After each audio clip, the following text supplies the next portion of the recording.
늘 사랑하는 채 비록 헤어졌으나 어머니. 너희 중에 싸움이 어디로부터 다툼이 어디로부터 나느냐? 너희 지체 중에서 싸우는 정욕으로부터 나는 것이 아니냐?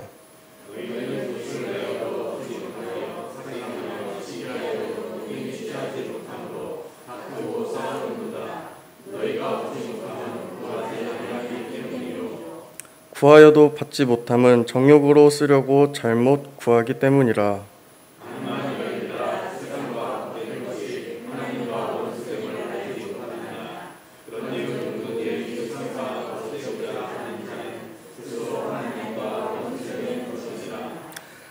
너희는 하나님이 우리 속에 거하게 하신 성령이 시기하기까지 사모한다 하신 말씀을 헛된 줄로 생각하느냐?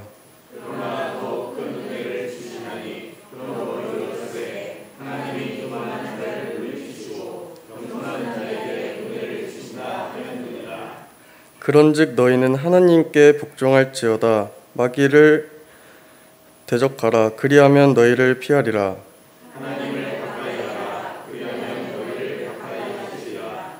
죄인과 성을 깨끗하라. 또 마음을 품은 자라. 마음을 성결하게 하라.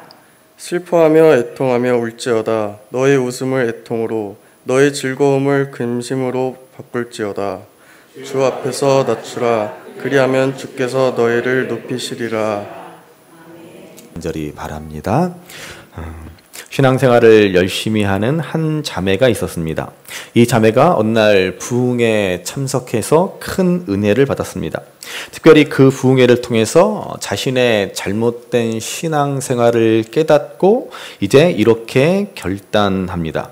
하나님, 지금까지는 저 자신만을 위해서 기도했는데 이제는 저만을 위해 기도하지 않겠습니다. 지금부터는 다른 사람들을 위해서도 기도하겠습니다. 이렇게 다짐을 하고서는 계속해서 이렇게 기도합니다. 하나님, 이제 저를 위해 기도하지 않겠습니다. 먼저 제 부모님을 위해서 기도합니다. 하나님, 우리 부모님에게 훌륭한 사윗감을 허락하여 주옵소서. 우리 부모님이 똑똑하고 능력 있고 잘생기고 마음까지 넓은 훌륭한 사이를 얻으면 얼마나 큰 기쁨이 되겠습니까? 부디 좋은 사이를 허락해 주옵소서. 하나님, 이제는 제 여동생을 위해서 기도합니다. 우리 동생에게 좋은 형부를 허락하여 주옵소서. 제 동생이 멋지고 자상하고 용돈도 많이 줄 수 있는 능력 있는 형부를 만나게 해 주옵소서. 이렇게 기도했다는 것입니다. 웃자는 얘기지만 어쩌면 오늘 저와 여러분들도 이런 기도를 드리고 있는지도 모르겠습니다. 오늘 말씀은 이런 욕심에 가득한 기도, 탐심에 붙잡혀 살아가는 신앙생활에 관해서 말씀해 줍니다. 지난 주일에 우리는 위로부터 온 지혜에 관한 말씀을 보았습니다. 우리가 꼭 기억해야 할 것은 뭐예요? 여러분, 위로부터 온 하늘의 참된 지혜는 성품의 문제다라고 하였습니다. 단순히 머리가 좋고 머리 회전이 빠른 것을 우리는 하늘의 지혜라고 말하지 않습니다. 위로부터 내려온 지혜는 선행으로 말미암은 온유한 행실이다라고 하였습니다. 이로 인해서 결국 화평의 열매를 맺는 것이 참된 지혜라고 하였습니다. 이제 오늘 말씀은 그러면 위로부터 온 지혜가 아닌 세상의 지혜, 이 땅의 지혜에 관해 말씀해 주고 있습니다.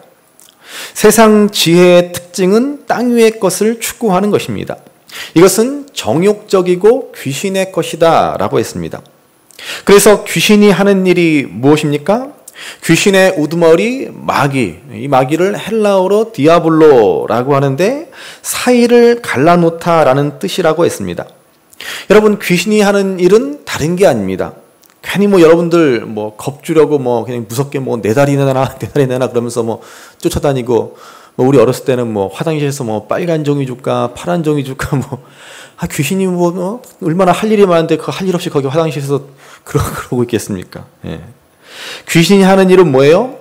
사람을 갈라지게 한다는 거예요. 다투고 분열하고 시기하고 질투하게 하는 것이 바로 귀신이 하는 일입니다.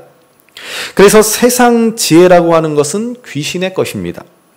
독한 시기와 다툼을 불러일으킵니다. 자, 그래서 오늘 본문은 이제 바로 이러한 세상 지혜, 이 땅의 지혜에 관한 말씀으로 시작합니다. 1절 말씀을 보시겠습니다. 1절 같이 읽습니다. 너희 중에 싸움이 어디로부터 다툼이 어디로부터 나느냐? 너희 지체 중에 싸우는 정욕으로부터 나는 것이 아니냐? 자, 세상 지혜는 결국 시기와 다툼을 불러일으킵니다. 이는 땅 위의 것이요 정욕의 것이요 귀신의 것이기 때문에 그렇습니다. 세상 지혜는 이러한 정욕을 따라 행동합니다. 어떻게 하면 내가 더 가질까? 어떻게 하면 나한테 이익이 될까? 오직 여기에만 골몰합니다. 다른 사람은 안중에도 없습니다. 그들이 굶던 그렇지 않던 생각하지 않습니다. 결국 오직 자기만을 생각하는 그러한 이기심과 욕심, 그 정욕으로 인해 끊임없는 다툼이 일어납니다. 가령 함께 부부가 텔레비전을 봅니다. 아내는 드라마를 보고 싶은데 남편은 축구가 보고 싶습니다. 그런데 남편이 리모컨을 절대로 양보하지 않습니다. 결국 어떻게 되겠어요? 그 속에 갈등이 일어나고 다툼이 벌어지고 싸움이 되는 것이 아닙니까? 실제로 예전에 본 뉴스를 보니까는 결혼한 지 15년 차 된 한 아내, 주부가 아파트에서 뛰어내려 그만 죽은 일이 있었습니다. 사연인즉 아내가 열심히 신나게 드라마를 보고 있는데 남편이 좀 스포츠 뉴스 좀 보자라고 하였습니다. 그렇지만 아내는 들은 채도 하지 않습니다. 오직 그냥 드라마에 빠져 있습니다. 그러자 남편은 우리 교회는 절대로 이런 분들이 당연히 없겠지만은 자기가 먹던 빈대떡을 아내 얼굴에 집어던집니다. 그래서 이 화가 난 아이니 나를 이렇게 무시할 수가 있나 싶어서 그 분을 참지 못해서 아파트에서 뛰어내리는 극단적인 선택을 했다라는 것입니다. 여러분, 이처럼 우리 인간의 욕심, 그 욕망으로 인해 우리 안에는 끊임없는 싸움과 다툼이 일어납니다. 그래서 구약의 잠언에 보면 욕심이 많은 자는 다툼을 일으킨다라고 말씀했습니다. 야곱을 생각해 보시기 바랍니다. 우리가 야곱에 대해서 배웠지만은 야곱은 얼마나 욕심 많은 인생을 살았습니까? 그러니까 그 인생에 끊임없는 다툼과 갈등이 일어나지 않습니까? 그래서 우리 예수님도 말씀하시기를 삼가 모든 탐심을 물리치라 라는 말씀을 하셨습니다. 왜 이러한 말씀을 하십니까? 어떤 형제들이 예수님을 찾아와서 유산 문제에 대해서 판결을 내려달라라고 예수님께 요청합니다. 예수님은 그들에게 딴 말씀 안 하시고 욕심을 버려야 한다라고 말씀하는 것입니다. 욕심을 버리지 않는 한 갈등과 다툼은 피할 수 없다, 끊이지 않는다라고 하는 사실을 말해 주신 것입니다.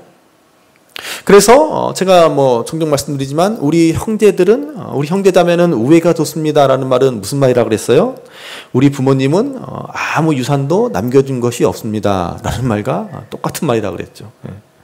재물이 있는 곳에 갈등이 있습니다. 재물에 대한 욕심에 형제 자매도 보이지 않게 되는 것입니다. 자, 그런데 2절에서 이렇게 말씀하고 있습니다. 2절 말씀 보십시오. 2절 같이 읽습니다. 너희는 욕심을 내어도 얻지 못하여 살인하며 시기하여도 능히 취하지 못함으로 다투고 싸우는도다. 너희가 얻지 못함은 구하지 아니하기 때문이요.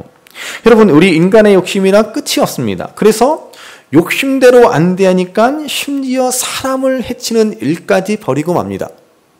실제로 살인까지 가는 일이 있겠냐마는 우리 예수님께서는 사람을 미워하고, 그렇죠? 사람을 업신여기고 저 사람 좀 없었으면 좋겠다라고 하는 것도 살인이라고 말씀하지 않았습니까? 그렇게 사람을 미워하고 없었으면 좋겠다라고 생각하고 시기하는 일까지 벌어진다는 것이죠. 그렇게 수단과 방법을 가리지 않고 얻으려고 하지만 그런다고 얻어지지 않습니다.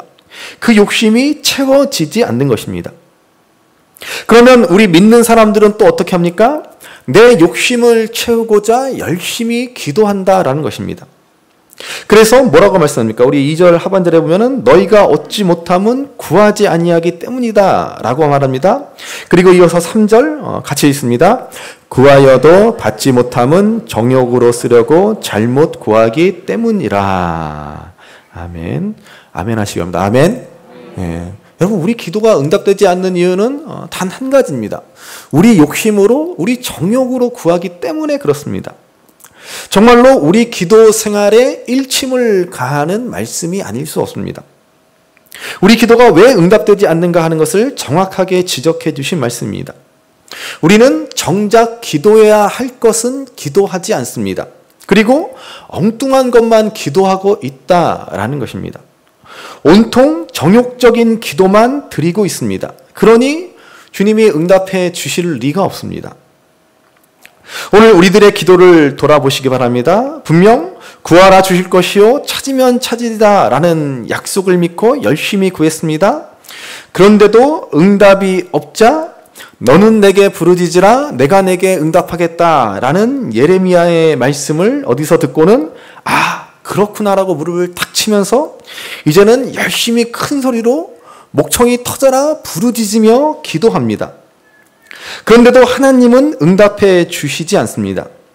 그래서 누군가에게 물어보았더니 정성이 부족해서 그렇다는 등, 기도의 분량이 차지 않아서 그렇다는 등, 금식을 해야 한다는 등, 물질도 드리면서 기도에 불하는 등 그러한 나름대로의 기도의 노하우를 알려줍니다.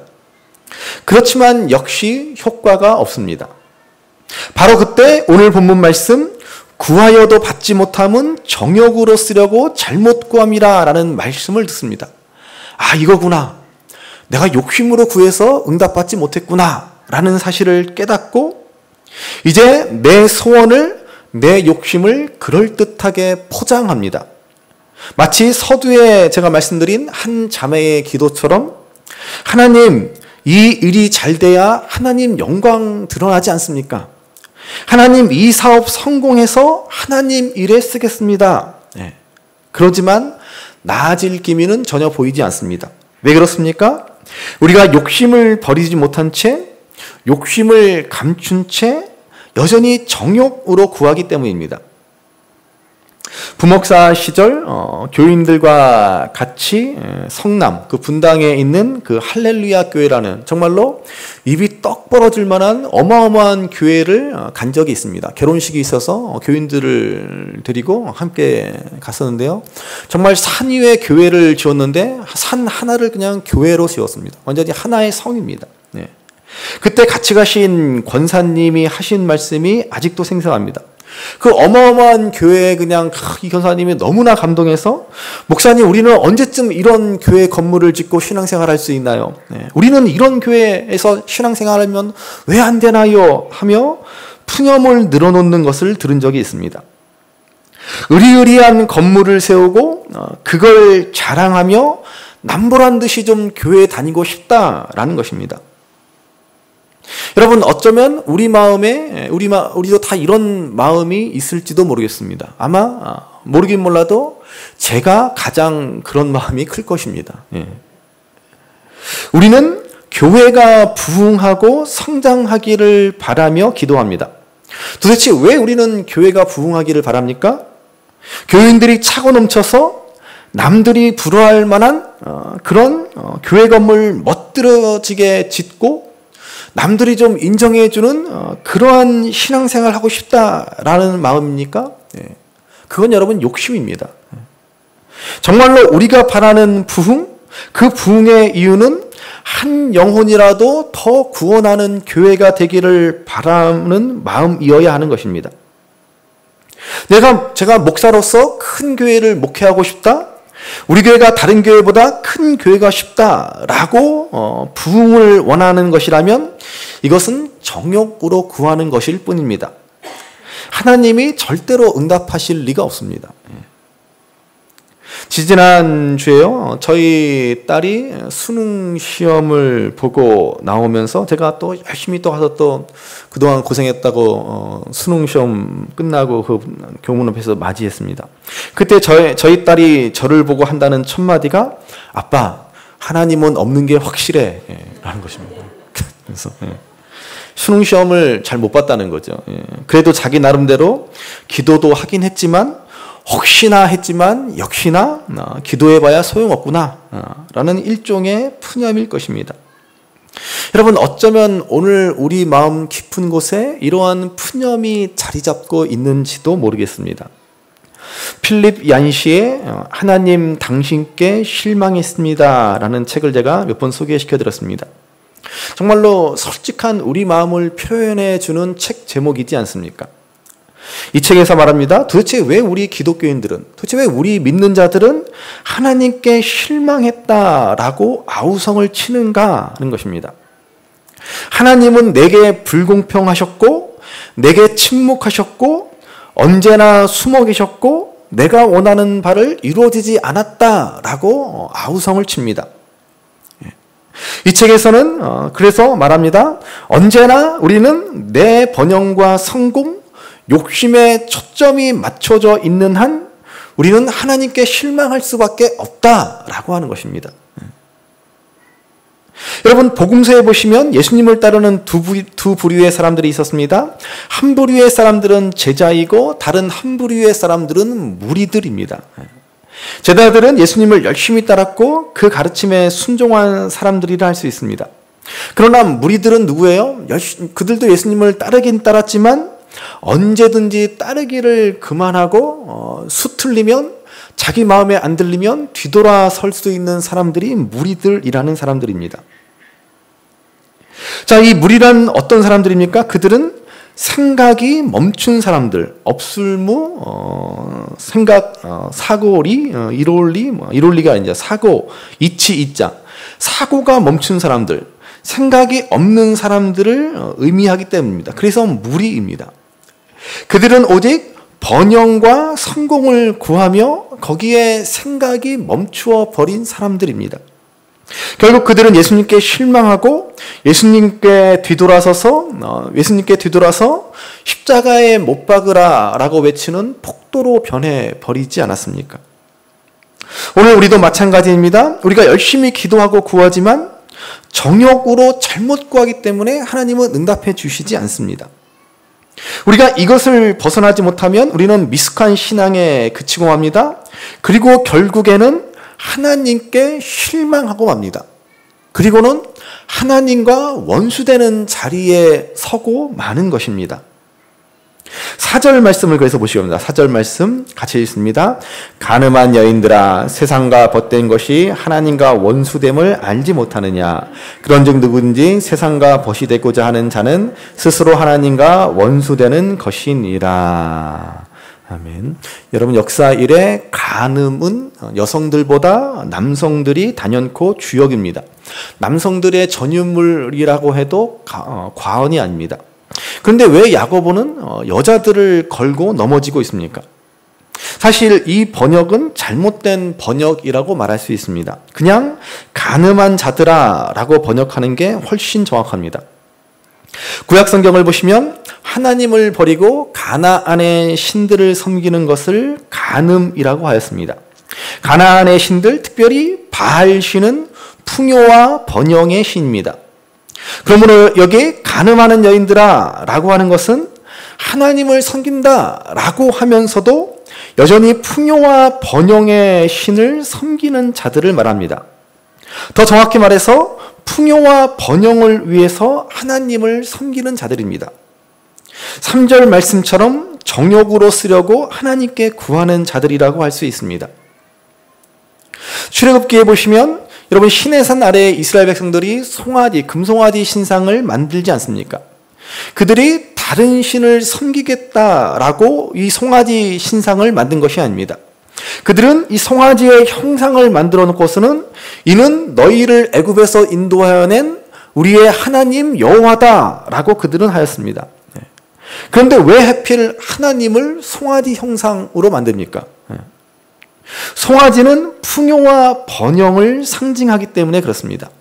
그들은 하나님을 섬긴다라고 하면서도 풍요와 번영이라는 우상을 섬긴 것입니다. 이런 사람들을 향하여 간음하는 자들아라고 말씀하는 것입니다. 이들은 세상과 벗이 되고자 하는 자이고 스스로 하나님과 원수되는 것이다라고 엄히 경계합니다. 8절에서는 두 마음을 품은 자다라고 말씀하고 있습니다. 하나님도 섬기고 세상도 섬기려는 자들입니다. 그래서 결론적으로 하나님은 그런 사람들에게 실망하십니다. 그러므로 여러분, 우리가 하나님께 실망하였다라고 하지만 사실 하나님이 그런 우리들을 보고 실망하고 계신다라는 사실을 기억하시기 바랍니다. 이러한 우리들이 구하는 것을 하나님이 들어주실 리가 없습니다. 그래서 우리 속에 어떤 일이 벌어집니까? 5절 말씀 보십시오. 5절 말씀 같이 읽습니다. 너희는 하나님이 우리 속에 거하게 하신 성령이 시기하기까지 사모한다 하신 말씀을 헛된 줄로 생각하느냐. 여러분, 우리가 욕심을 따라 세상과 벗하고자 하는 삶, 번영과 풍요를 따라 살고자 하는 삶을 살아갈 때 우리 속에 계신 성령님께서 우리를 향해 시기하십니다. 여러분, 믿는 우리 안에는 성령님이 계시죠? 믿으시나요? 성령님이 계십니다. 우리가 느끼지 못하던 거에 주님의 약속을 따라 우리가 예수님을 주로 고백할 때 성령이 우리 안에 임재해 계시는 것입니다. 자, 그래서 성령님이 내 속에서 역사하시는데 어떤 일이 벌어집니까? 자꾸 우리 속에 갈등이 벌어집니다. 도대체 왜 하나님을 믿으면 마음이 평안해져야 되는데 갈등이 커집니까? 여러분, 그게 바로 성령의 역사라는 사실을 믿으시기 바랍니다. 성령님이 내 안에 계시면 우리의 죄된 속성, 우리의 욕심, 우리의 육신의 소욕과 자꾸 충돌합니다. 예전에는 그냥 아무렇지도 않게 나 편한 대로 살았는데 성령님이 내 속에 계시면 내가 이렇게 살아도 되나? 내가 하나님을 믿는다고 하면서 이래도 되나? 자꾸 고민하고 갈등하게 됩니다. 그게 바로 성령님이 시기하신다라는 말입니다. 나를 사랑하셔서 나를 세상 욕심대로 죄된 육신을 따라 살도록 내버려 두지 않으신다라는 말입니다. 그래서 여러분, 신앙생활이 그래서 어렵습니다. 처음에는 신앙생활이 참 쉽습니다. 그냥 예수님 믿기만 하면 되는 것이죠. 그래서 제가 요즘에 자꾸 얘기지만 구원은 참 쉽다라고 그랬습니다. 여러분, 구원은 참 쉽습니다. 그렇죠? 구원 참 쉽습니다. 누구나 아무나 주님을 부르면 구원을 얻습니다. 그렇지만 신앙의 깊은 경지에 들어갈수록 우리 안의 갈등은 점점 커져만 갑니다. 왜냐하면 주님을 온전히 따르는 길은 좁은 길이고 험한 길이고 자기를 부인하는 길이고 십자가를 지는 길이기 때문에 그렇습니다. 그래서 많은 사람들은 그저 초보적인 신앙, 미숙한 신앙에만 머무르고 싶어 합니다. 그냥 교회 와서 예배 드리면서 나 구원받았네, 너 구원받았네, 우리 구원받았네, 이러면서 그냥 이 정도에만 머물려고 합니다. 결국에는 기복적인 신앙, 이기적인 신앙, 여전히 세상과 벗하는 신앙에 있는 것입니다. 여러분, 그러므로 어떻게 해야 되겠습니까? 빨리 우리 안에 갈등이 정리돼야 합니다. 성령 충만이란 여러분, 다른 게 아닙니다. 방언을 하고 예언을 하고 그런 게 성령 충만이 아니라 내 욕심이 빨리 정리되는 것입니다. 내 정욕, 내 육신의 소욕, 그것을 빨리 포기하는 것입니다. 성령님의 뜻에 순종하는 것이야말로 성령 충만입니다. 이러한 사람이 하나님의 은혜를 온전히 누리게 됩니다. 6절 말씀 보십시오. 6절 말씀 같이 읽습니다.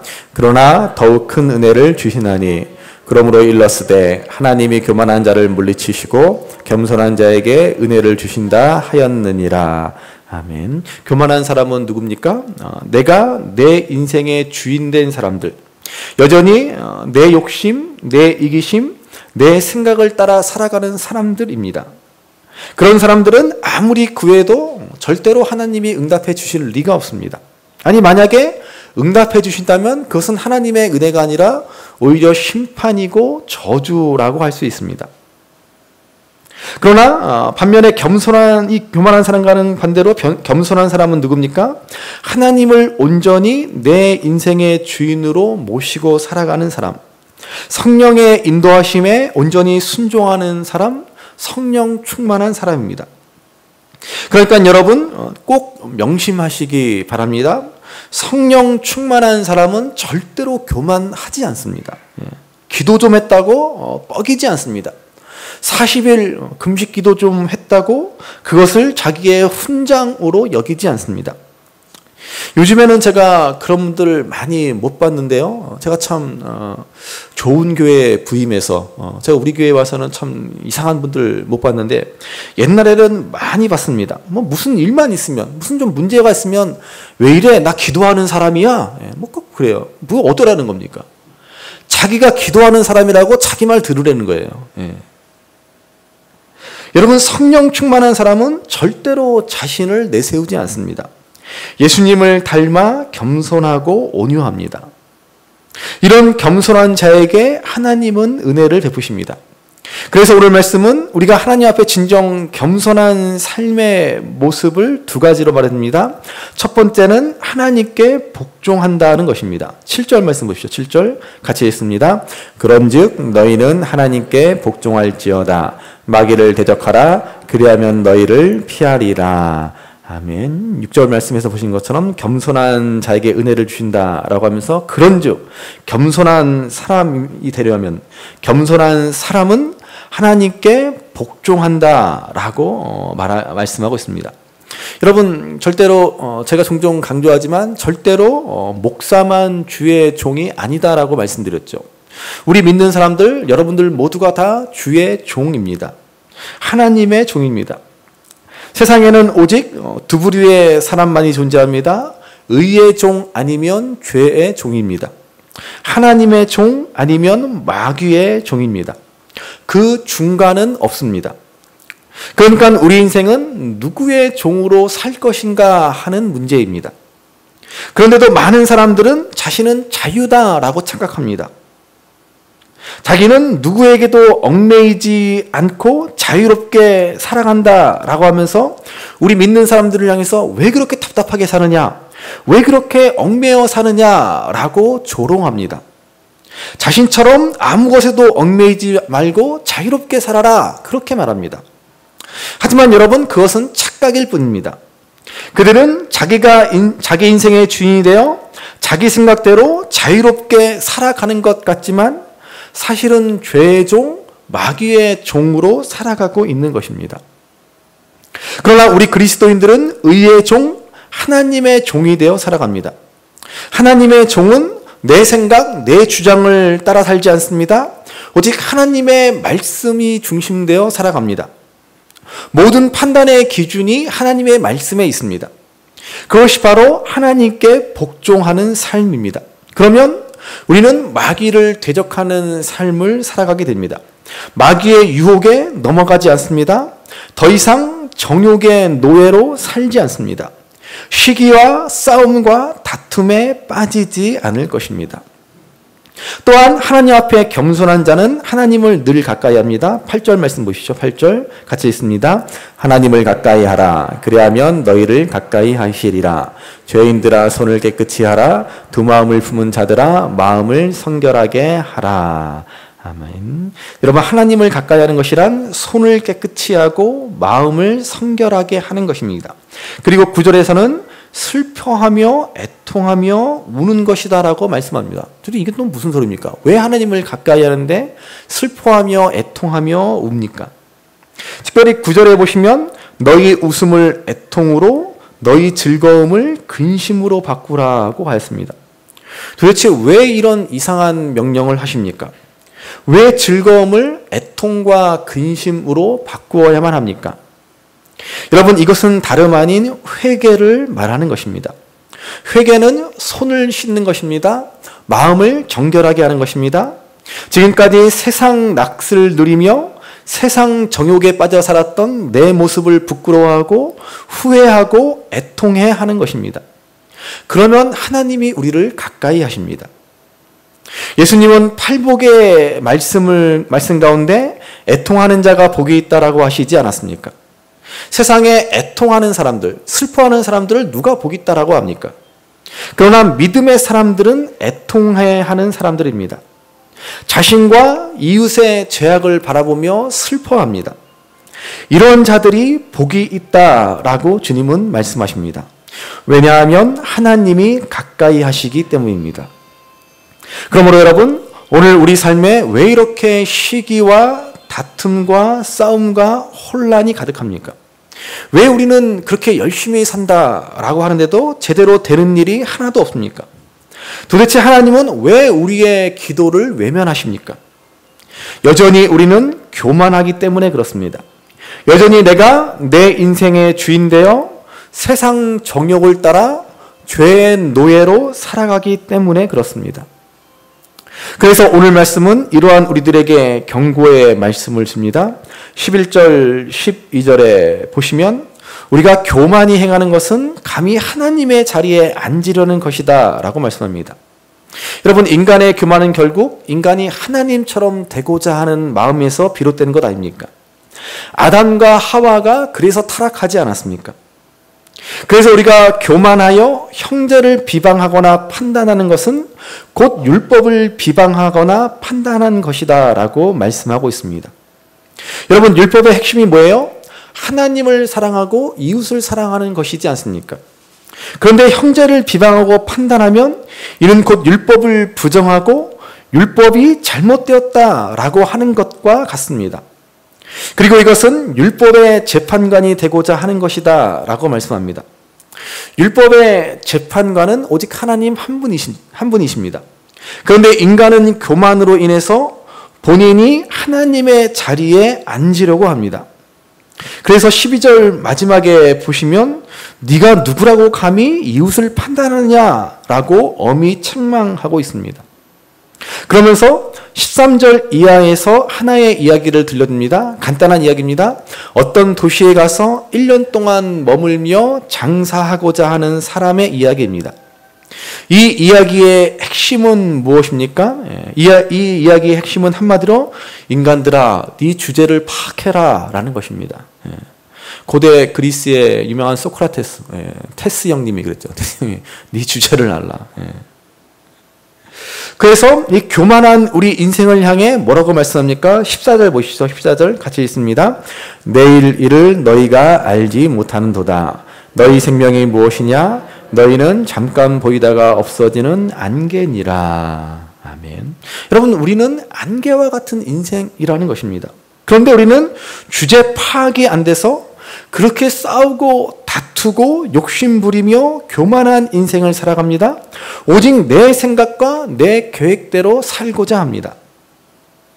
예수님이 말씀하신 어리석은 부자의 이야기가 바로 이 이야기이지 않습니까? 열심히 일해서 열심히 땀 흘리며 수고해서 거두어서 내 영혼아 이제 편안히 쉬고 이제 내가 먹고 즐기고 마시자 그랬지만 여러분, 그 밤에 어리석은 놈아 내가 내 영혼을 도로 찾으리니 하나님이 말씀하시지 않습니까? 여러분, 이게 우리 인생이라고 하는 것이죠.